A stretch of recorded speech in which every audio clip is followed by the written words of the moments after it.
Hey, great party, dude. Thanks, man. Hey, don't you play bass? Why don't you jam for us? We're gonna jam. Here's Fleet. Okay, I think I can maybe kinda do that. Yeah, I can totally do that.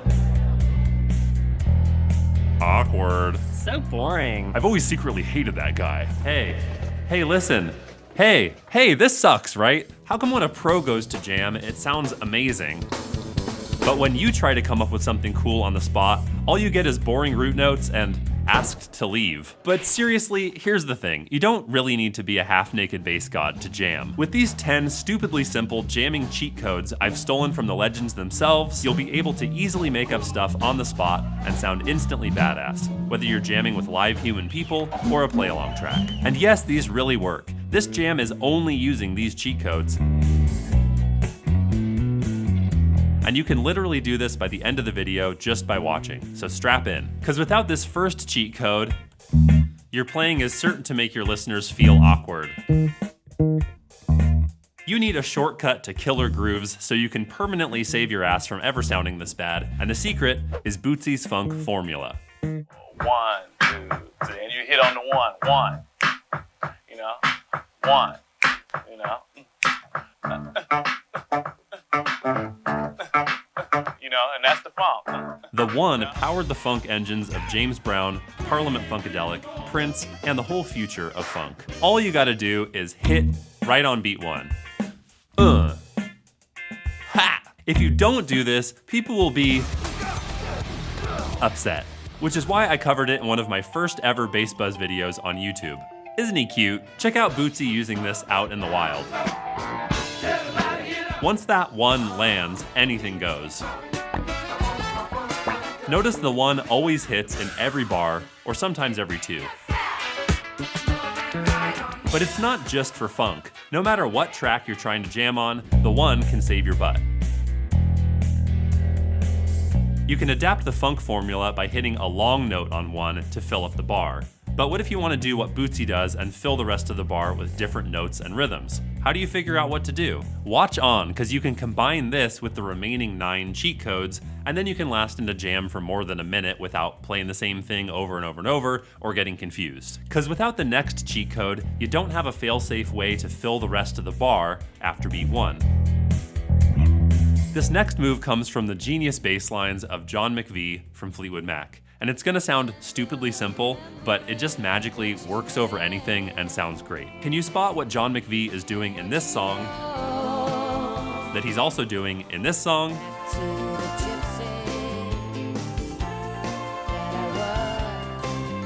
And this one? It's the Mac hack, the rhythm these bass lines all have in common. Bum, bum, bum, bum, bum. This bass rhythm is ridiculously common. I've used it in almost every recording session ever, and McVie does it in basically every Fleetwood Mac song. But don't let its simplicity fool you, because it works magically with any drum beat or kick pattern like this, or this, or this.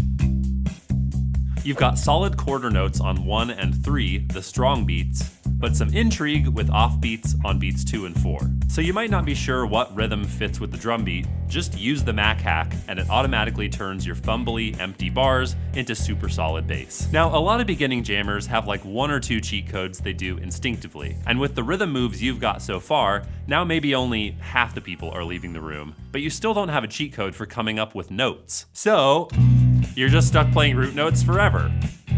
Or like guessing, and then getting embarrassed. You need the foolproof power of the Jaco box. Check it out. I was just playing. Jaco's using a shape to grab notes you can also hear in Fannie Mae.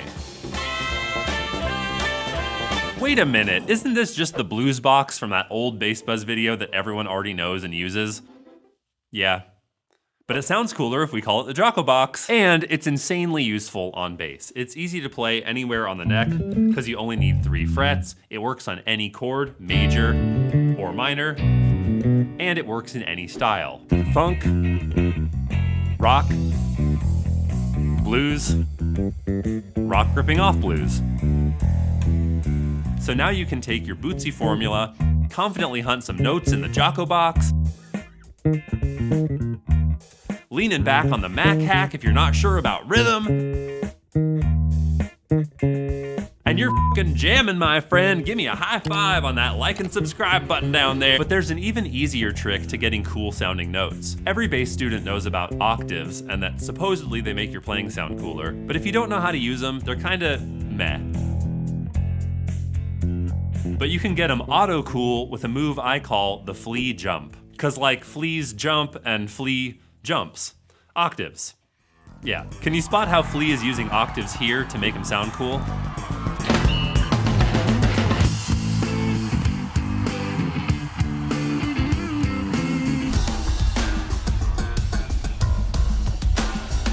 The cheat code behind these bass lines is to think of the low note of the octave as the kick drum and the high note as the snare drum, and then just play how you think a drummer might play. Slapping or not slapping, a rhythm idea of your own, or ripped straight from the drum beat you're playing with. So you can take your aimless octave mess and turn it into a sexy groove.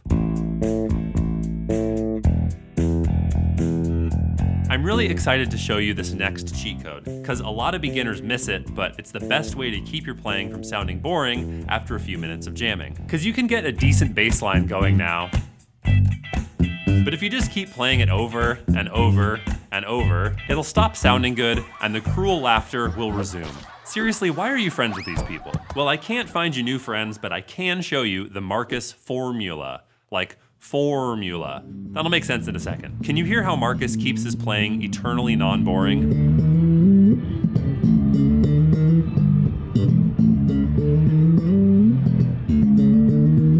So it's the formula because he's using the power of the number 4. Instead of one bass line that repeats over and over boringly, he plays the basic version, a slight variation, back to the basic, and then a different variation. This creates a repeating phrase every 4 bars instead of every 1, and that's scientifically 4 times less boring. And good news, this can be super easy. Just take whatever bass line you got, then slightly tweak it the second time, back to the original, now go crazy for the 4th one. Rinse and repeat, and you can go way longer without boredom. But you might not always want the sound of the Marcus formula. There's an even simpler way to make your riffs twice as interesting. Summon the power of the Wonder Octave, a maneuver tucked away in Nate Watts' bass line from I Wish by Stevie Wonder. Can you hear the hidden octaves that keep this riff juicy? So what is the Wonder Octave? Well, here's the I Wish riff without it. It's cool, but like imagine a whole song of this. Boring. So the Wonder Octave cheat code is to take some of the notes of the riff and move them an octave lower or higher every other time. So the first time you play this, second time, these 3 notes move up. And alternating the 2 versions doubles the length of your riff. This works on any riffage in any style. You can hear Jack Bruce making Sunshine of Your Love way more interesting by changing the octave in different parts of the song. So if you had a riff like this, it's cool, but in 2 minutes you're going to be questioning your life choices. Just Wonder Octave a few notes and bam, double the fun. And frankly, now you sound pretty damn cool, but jamming, like life, is all about first impressions. And even if you play cool stuff, starting the jam on the wrong foot just creates a bad impression right out of the gate. Fear not, Uncle Les has your back. I'd say can you spot it, but this one's kind of a giveaway.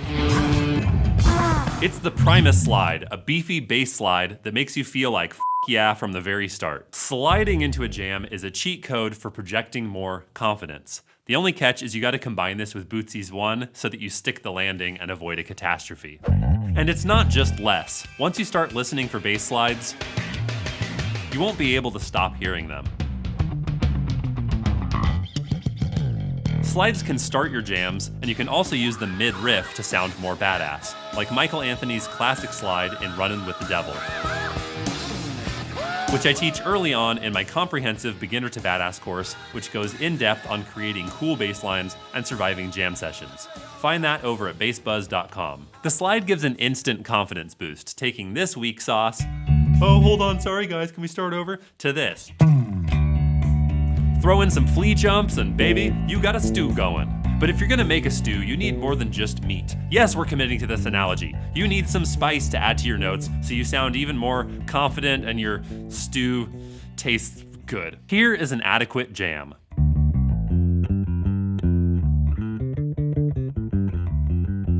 Isn't it just so fine and medium? But what's it missing? Here's Geezer Butler playing the same notes, but it sounds way saucier and more confident.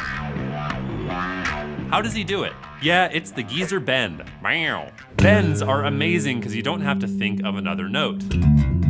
Just by pushing or pulling your finger to the side while fretting, you make your bass sound more like a human voice or a guitar. So you take some pedestrian riffage,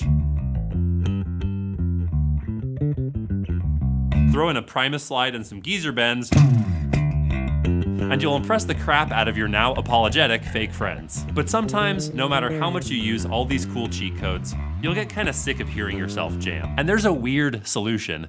I guarantee you're not expecting this one. It's called the Radiohead Duck Out. See if you can hear what I'm talking about.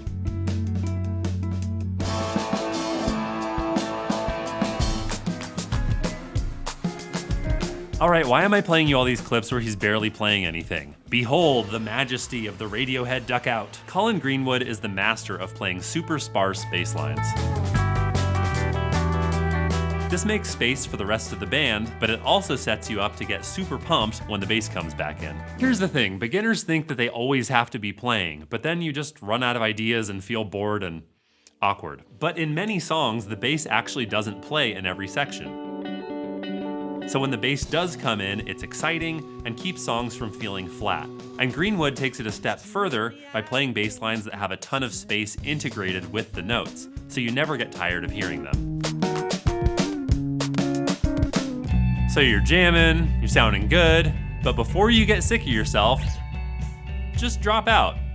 Let the band sound good without you, come back in with a Primus slide so they know you meant it.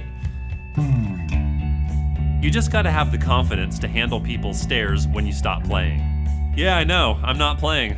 Badass, right? There's one final problem we need to solve. One that every beginner will face at some point in their life. What do you do when you hit a wrong note? The answer comes from our final cheat code, a move I call Wooten's Saving Grace. And even if you happen to hit one of the 5 notes that aren't in the key, guess what? The note on either side of that wrong note is back in the key. So you're never more than a half step away. Never. How is that difficult? This is so cool. I'll link the full video in the description. But I think this gets misunderstood by beginners a lot, so let me hook you up and make sure this works for you in a real world jam. You still gotta respect Bootsy's formula and hit the root note on 1. So this jam is in G. If you hit a random note way away from G on beat 1, then you try to move it a half step to fix it, well, you're still not on the root note, and that breaks the Bootsy formula. But for any other note in your bass line, you can use Wooten's Saving Grace and move a half step to find a note that sounds better to you. Okay, so I don't like this note, so I'm gonna move it up a half step. And now I'm happy because this sounds like a whole new world. By watching to the end of the video, you've unlocked the secret 11th cheat code, Steal Like an Artist. If you use this trick, you can rip all of your jams from your favorite bass lines, and nobody will even know that they're stolen. So just click here and check that out. I can show you a video. Click the link and you'll see it. Scrolling upwards and sideways will just distract you from this link. A whole new video.